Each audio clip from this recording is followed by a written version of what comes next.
नाव पुन्हा नरेश बांगर, जिल्हा परिषद शाळा शेलवली बांगर, इयत्ता तिसरी. माझ्या गोष्टीचे नाव आहे गड आला पण सिंह गेला. संध्याकाळची वेळ होती. आईसाहेब आपल्या वाड्याच्या सज्जातून बाहेर बघत उभ्या होत्या. सोनेरी किरणाच्या प्रकाशात एक अवाढव्य किल्ला दिसत होता.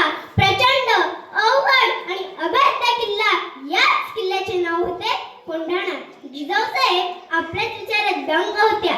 या किल्ल्यावर मुघलांचा हिरवंशान फडकत होतं.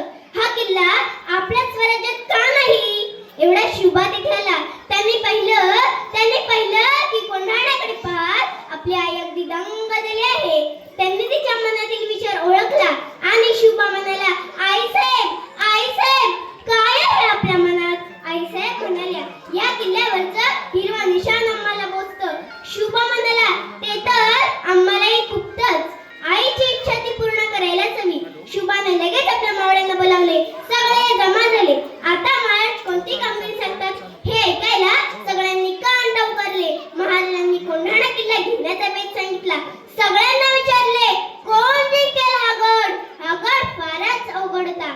महाराजांनी शब्द टाकला आणि ताडकाने मावळा उठला आणि म्हणाला, मी जिंकतो हा कोंढाणा गड. कोण होता हा मर्द? कोण होता हा हिम्मत बहादर गडी? तो होता तानाजी मालुसरे, शिवरायांचा खेळगडी. तानाजी कोकणातल्या उमरठे आवाचा. तानाजी अंगापिंडात भरदार होता आणि छाती तर एखाद्या बुर्जासारखी बुलंद होती. हा किल्ला जिंकायला फार अवघड होता. जीवाशीच खेळ होता. पण निड्या जातीच्या तानाजीनं तो खेळ स्वीकारला. त्याच्याबरोबर त्याचा भाऊ सूर्याजी पण आला होता. तानाजी आणि सूर्याजी अगदी राम लक्ष्मणासारखे भाऊ होते. खरं म्हणजे तानाजी आपल्या मुलाच्या रबाच्या लग्नाचे आमंत्रण करायला आला होता. शिवबा म्हणाला, मग एक मी दुसरा कुणाला तरी सांगतो. ताडकन तानाजी उठला आणि महाराजांना म्हणाला, आधी लगेच कोंढाण्याचं, नंतर माझ्या रायबाचं. तानाजीने स्वराज्यासाठी आपल्या मुलाचं लग्नही बाजूला ठेवलं. शिवाजी महाराजांचे स्वराज्याचे काम हे पहिल्यांदा करायचं हा त्याचा माना. मग मध्यरात्रीच्या वेळेला तानाजी आपल्या पाशमाळांना घेऊन निघाला. आभाळात चांदण्या लुकलुकत होत्या. गडाजवळ खूपच अंधार पडला होता. पावणे 9 वाजता पटकन तानाजी आणि 500 मावळे गडाखालच्या दरीत जमा झाले. गडाचा किल्लेदार उदयबा नावाचा राजपूत सरदार होता. कोंढाणा फार बळकट किल्ला. गडाच्या खाली घनदाट झाडी होती. प्रवेश करायला फक्त 2च दरवाजे होते, सिंहाच्या जबड्यासारखे. गडावर कडक पहारा होता. पण तानाजी जिकडे उभा होता तिथे खोल दरी होती, कारण तिथून कोणी येऊ शकणार नाही म्हणून तिथे पहारा नव्हता. तीच बाजू तानाजीने निवडली. आपल्या बरोबर तानाजीने एक घोडफळ आणली होती. तिचे नाव यशवंती. हा प्राणी आपल्या नख्या भिंतीत खुपसून उभ्या भिंतीला चिकटून बसतो. तानाजीने तिला दोरी बांधली आणि दिली उभ्याकडे फेकून. 2 वेळा घोडफळ खाली पडली. तानाजीला आला राग.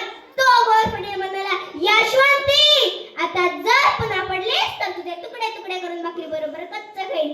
काय गंमत! घोडफळ बसली की गडाला चिकटून.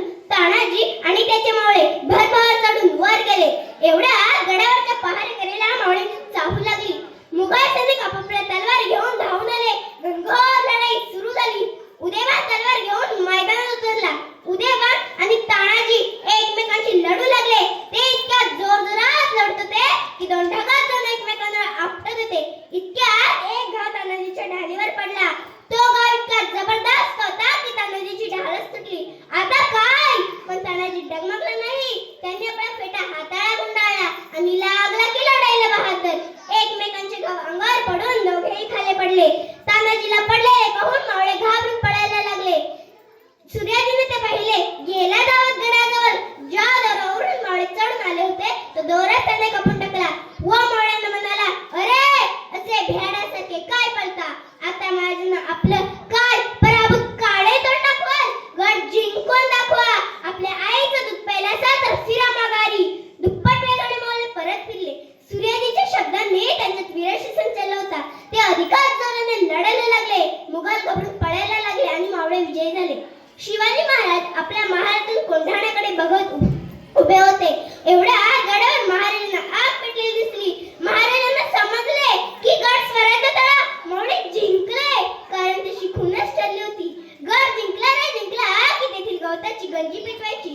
दुसऱ्या दिवशी सूर्याजी विजयाची बातमी सांगायला आला. पण बरोबर तानाजी नव्हता.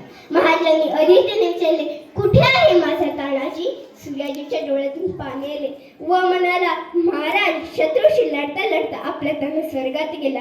महाराजांना धक्का बसला. महाराजांना काही सुचेना. महाराजांना फार दुःख झाले व म्हणाले, अरे, माझा तानाजी गेला